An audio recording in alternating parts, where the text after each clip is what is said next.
মার্কিন president Donald ট্রাম্পের বাণিজ্যের নতুন নিশানা এখন কানাডার ঐতিহ্যবাহী ডেইরি বা দুগ্ধ শিল্প। ট্রাম্পের সাফ কথা, কানাডার বাজারে মার্কিন ডেইরি পণ্যের প্রবেশাধিকার দিতে হবে, নয়তো গুনতে হবে 50% শুল্ক। হুট করেই ট্রাম্পের এমন ঘোষণায় রীতিমতো আকাশ ভেঙে পড়েছে কানাডিয়ানদের মাথায়। একদিকে কানাডীয় পণ্যের উপর 50% শুল্কের ভয়, যার বাজার মূল্য প্রায় $20 বিলিয়ন। অন্যদিকে মার্কিন ডেইরির দাপটে কানাডীয় খামারিদের লোকসানের আশঙ্কা। সব মিলিয়ে কঠিন এক বিপদেই পড়েছে কানাডা। এই অবস্থায় কোন পথে হাঁটবে মার্ক কার্নির সরকার? টিবিএস এক্সপ্লেইনারে চলুন বোঝার চেষ্টা করি। সঙ্গে আছি আমি, বর্ণা দাস। ডেইরি পণ্যের বাজার স্থিতিশীল রাখতে 1970-এর দশক থেকেই কানাডায় চালু আছে বিশেষ সরবরাহ ব্যবস্থাপনা। এই ব্যবস্থাপনায় খামারিদের জন্য নির্দিষ্ট উৎপাদন কোটা এবং পণ্যের সর্বনিম্ন দাম নির্ধারণ করে দেওয়া হয়। ফলে অতিরিক্ত উৎপাদন যেমন থামানো যায়, তেমনি খামারিরাও একটি নির্দিষ্ট আয়ের নিশ্চয়তা পান। এতে বাজারেও পণ্যের স্থিতিশীল সরবরাহ বজায় থাকে। কিন্তু সমস্যা তৈরি হয় বিদেশি পণ্যের ক্ষেত্রে, যে কারণে বিদেশি ডেইরি পণ্যের ওপর 200 থেকে 300% পর্যন্ত শুল্ক জারি রেখেছে কানাডা সরকার। উদ্দেশ্য, যাতে অন্য দেশের পণ্য কানাডার বাজারে ঢুকতে না পারে। অটোয়ার এই নীতি প্রতিবেশী মার্কিন খামারিদের মাথা ব্যথার কারণ হয়ে দাঁড়িয়েছে। আমেরিকান খামারিদের দীর্ঘদিনের ক্ষোভ, তারা কানাডার এই বিশাল বাজারে নিজেদের পণ্য অবাধে বিক্রি করতে পারছেন না। যুক্তরাষ্ট্রের বর্তমানে রেকর্ড পরিমাণ দুধ উৎপাদিত হচ্ছে, যা তাদের দেশের চাহিদার চেয়ে অনেক বেশি। অথচ 4 কোটি মানুষের প্রতিবেশী দেশ কানাডায় নিজেদের উদ্বৃত্ত পণ্য বিক্রির সুবিধা পাচ্ছেন না মার্কিন খামারিরা। হোয়াইট হাউসের দাবি, কানাডা মাত্র 3.5% মার্কিন ডেইরি পণ্যের শুল্কমুক্ত সুবিধা দেয়, যা আমেরিকার জন্য চরম বৈষম্যমূলক। এমনকি মার্কিন প্রেসিডেন্টের মতে, ইউরোপীয় ইউনিয়নের পনির কানাডায় যেভাবে সহজেই বিক্রি হতে পারে, যুক্তরাষ্ট্রের ক্ষেত্রে সেই সুবিধা নেই।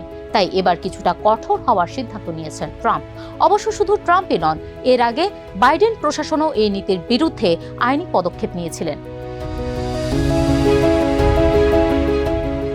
কানাডার বিশেষ ডেইরি সরবরাহ ব্যবস্থাপনা কি শুধু বিদেশি খামারিদেরই ক্ষতি করছে, নাকি কানাডার সাধারণ নাগরিকদের উপরও এর প্রভাব রয়েছে?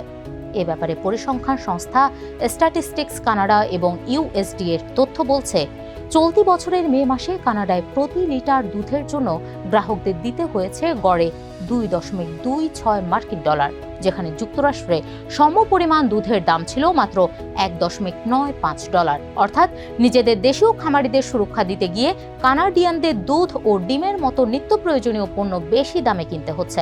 অর্থনৈতিক বিশ্লেষক ও বেশ কিছু গবেষকের মতে, কৃত্রিমভাবে দাম বাড়িয়ে রাখার এই ব্যবস্থা বাতিল করলে কানাডাবাসীর অর্থ সাশ্রয় হতো এবং বৈচিত্র্য বাড়ত সুপার শপের পণ্যে।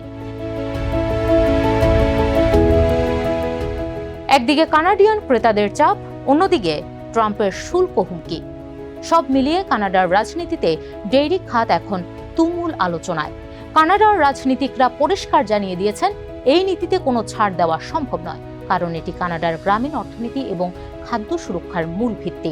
শুধু সরকারই নয়, কানাডার প্রায় 77% সাধারণ মানুষও এই সরবরাহ ব্যবস্থা টিকিয়ে রাখার পক্ষে। স্থানীয় খামারিদের রক্ষা করা এবং নিরাপদ উচ্চমানের দেশীয় ডেইরি পণ্য ব্যবহার করাকেই তারা প্রাধান্য দেন।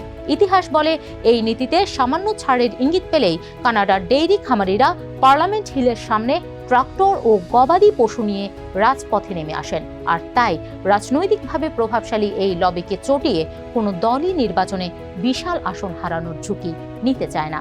যে কারণে অস্ট্রেলিয়া ও নিউজিল্যান্ডের মতো দেশ বহু আগেই এই ধরনের কোটা ব্যবস্থা বাতিল করলেও কানাডা তাদের অবস্থান ধরে রেখেছে। অর্থনৈতিক বিশ্লেষকদের মতে, বাণিজ্য যুদ্ধের বিশাল হুমকি সত্ত্বেও কানাডার এই ঐতিহ্যবাহী নীতি সহজে বাতিল হওয়ার নয়। এখন দেখার বিষয়, ট্রাম্পের শুল্ক হুমকির মুখে দাঁড়িয়ে কি সিদ্ধান্ত নেন মার্ক কার্নি।